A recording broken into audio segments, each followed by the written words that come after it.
सही बात है यार, माने ला पड़ी। कोरोना काल में भारत सरकार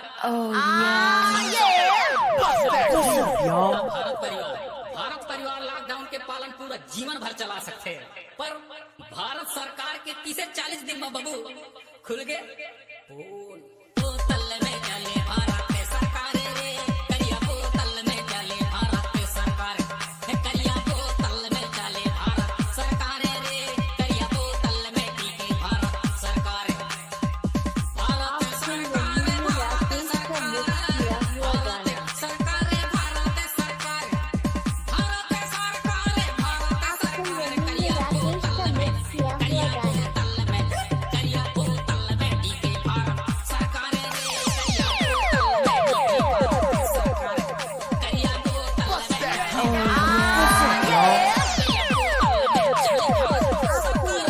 राकेश का मिक्स किया हुआ गाना।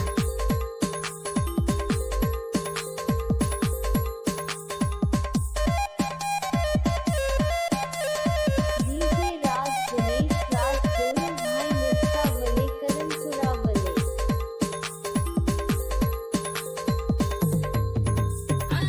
दारू पीने में चले सरकार, घोड़े में चले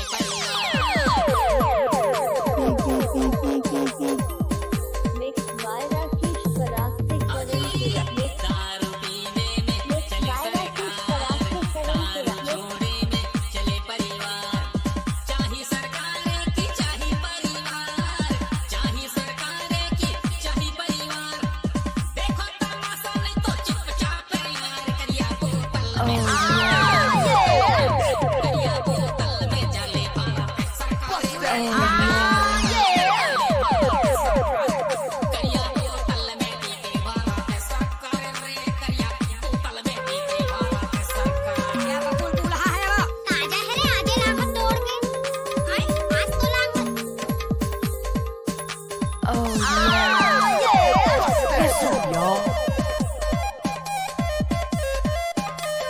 कोंडा पर गए नहीं है बड़ी। कैसे लगा है? 1 रुपया रोज 120,000 नशा के कारण हुए मर्डर बलात्कार,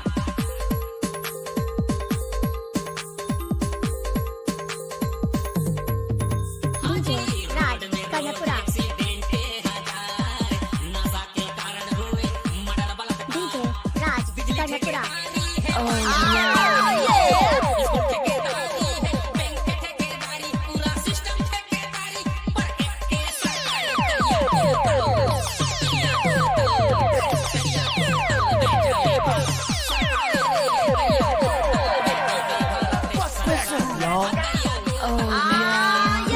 बोतल में टीके भारत सरकार, करिया बोतल भारत सरकार भारत सरकार भारत सरकार भारत सरकार करिया बोतल में करिया बोतल में करिया बोतल में चले भारत सरकार, करिया बोतल में चले भारत सरकार, करिया बोतल में टीके भारत सरकार रे, करिया बोतल में चले भारत सरकार, ला ला ला